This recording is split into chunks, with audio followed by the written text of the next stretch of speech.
Notiquímica. El día de hoy analizaremos lo que pasó en Fukushima en el 2011. Primero analizaremos lo que originó este desastre: la energía nuclear. Es bien sabido que la energía nuclear ha traído polémica desde el día 1, y como toda polémica debe ser analizada desde dos puntos, a favor y en contra. Los que están a favor dicen que si la electricidad que has usado en toda tu vida proviniera de energía nuclear, los desechos de esta cabrían en una lata de refresco de 1 kilo. Los que están en contra argumentan que una lata por persona generaría muchas latas, que tendrían que ser transportadas en cientos de camiones. ¿Y cómo podemos asegurar que ninguno de estos camiones tendrá un accidente que contamine radioactivamente una zona?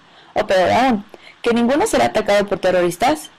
También se dice que las energías renovables, como el sol y el aire, son energías diluidas. Por lo tanto, para obtener 1 gigawatt de electricidad se requiere de mucho espacio de granjas eólicas o solares, lo que representa un riesgo para los ecosistemas por su gran huella de suelo.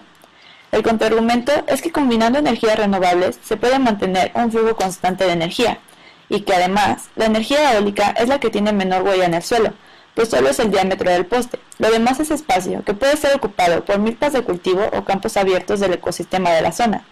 Y para medir la huella de una planta nuclear, no solo importa la planta, sino también las minas de uranio necesarias para que ésta funcione. Es cierto que la cantidad de emisiones de gases de efecto invernadero de la energía nuclear no se compara con las producidas con combustibles fósiles. Sin embargo, las emisiones de la energía eólica y solar son aún menores. Por otro lado, ese día nos tenemos que preguntar si el gobierno hizo lo correcto, al saber ellos que ya venía un tsunami, otro terremoto y que ya estaba fallando la seguridad en la planta. ¿Por qué expuso a los héroes de Fukushima? ¿Por qué expuso a toda esa población? Debieron de haber evacuado en el momento en el que se enteraron que iba a venir más desastres naturales. Por otro lado, también tenemos que preguntarnos si de verdad este tipo de energía vale la pena. Si de verdad vale la pena arriesgar a todo ese tipo de personas, a esa cantidad de personas, al medio ambiente y a todo lo que perjudica este tipo de energía. Además de que representa un riesgo porque es una potencial arma nuclear. Gracias. Esta es la química detrás de las reacciones de fisión y fusión nuclear. Un reactor de fisión nuclear se divide en varios componentes. El primero de ellos es el combustible. Este a su vez se divide en 3 isótopos muy importantes, que son el uranio 235, el uranio 238 y el plutonio 239. El uranio 235 es un isótopo de color plateado grisáceo que libera neutrones para lograr la reacción en cadena. El uranio 238 es un isótopo fisionable color plateado grisáceo. Estos dos se volatilizan en micropartículas tóxicas y muy peligrosas para el ser humano. Penetran en los órganos y causan malformaciones genéticas, causan cáncer. El plutonio 239 es un isótopo fisionable capaz de capturar neutrones para poder generar isótopos superiores. Estos isótopos también causan cáncer en los órganos. No penetran en la piel, pero sí causan la radiación en los demás órganos, causando cáncer. El siguiente componente del reactor de fisión nuclear es el moderador, que se compone de agua y grafito, además de sodio metálico. Estos frenan la velocidad de los neutrones producidos por la fisión. El siguiente de ellos es el refrigerante, que consiste de agua, grafito y anhídrido carbónico. Este conduce el calor hasta un intercambiador de calor. El siguiente es el reflector, que consiste de agua, grafito y uranio. Esto reduce el escape de electrones y neutrones y aumenta la eficiencia del reactor.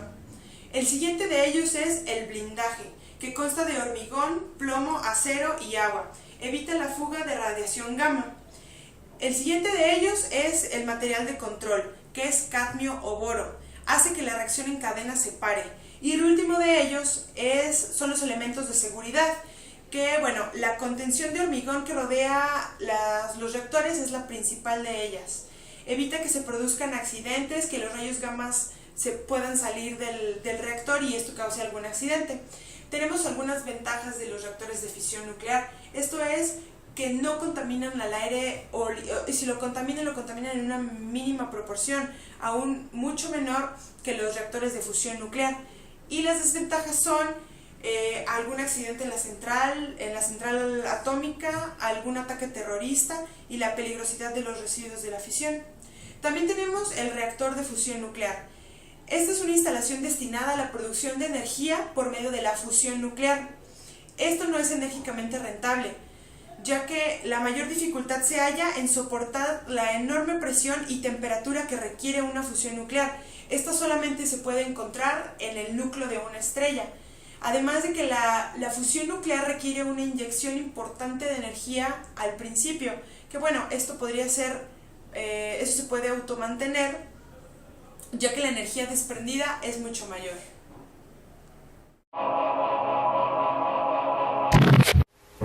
Un terremoto de 8.9 grados en la escala Richter afectó las costas de Japón. Inmediatamente, todas las plantas nucleares se apagaron.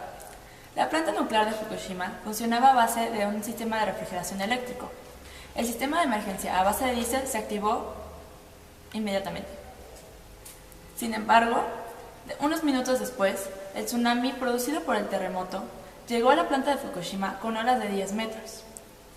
Esto dejó inservible el sistema de diésel. La planta se quedó sin refrigeración.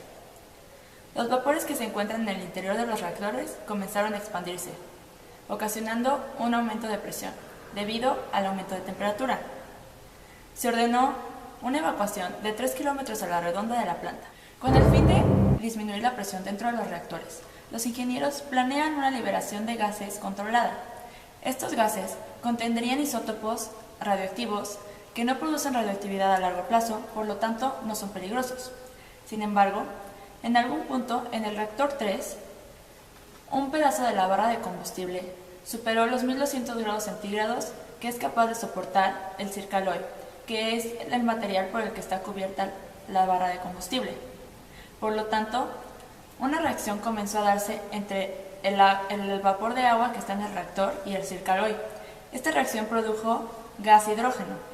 Entonces, cuando se empezaron a liberar gases, no solo se liberó el gas planeado, sino también grandes cantidades de hidrógeno. Y es bien sabido que el hidrógeno es altamente combustible. Esto originó una explosión. Un sismo de 6.3 grados en la escala Richter afecta a las costas de Japón. Esto hace que el reactor número 4 explote, de igual manera por el hidrógeno que había sido producido. Sin embargo, esta segunda explosión de hidrógeno sí ocurre dentro del reactor, provocando un incendio que afecta a las barras de combustible, las cuales comienzan a generar grandes cantidades de radiación. Las piscinas usadas para refrigerar el combustible usado antes de ser enviado a las plantas de tratamiento son rellenadas de agua destilada, ya que el agua que antes existía en ellas se ha evaporado totalmente debido a las grandes temperaturas. El gobierno anunció el cierre de la central nuclear de Fukushima. El accidente nuclear alcanza el nivel 7 en la escala de Innes, el mismo nivel alcanzado por el desastre nuclear de Chernobyl, debido a la cantidad de radiación expuesta al exterior.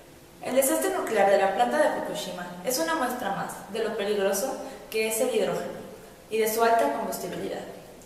Además, da una pauta a todas las demás plantas nucleares de que nada de lo que haga el hombre es indestructible, y no importa cuántos sistemas de seguridad tengas, la naturaleza puede destruirlos.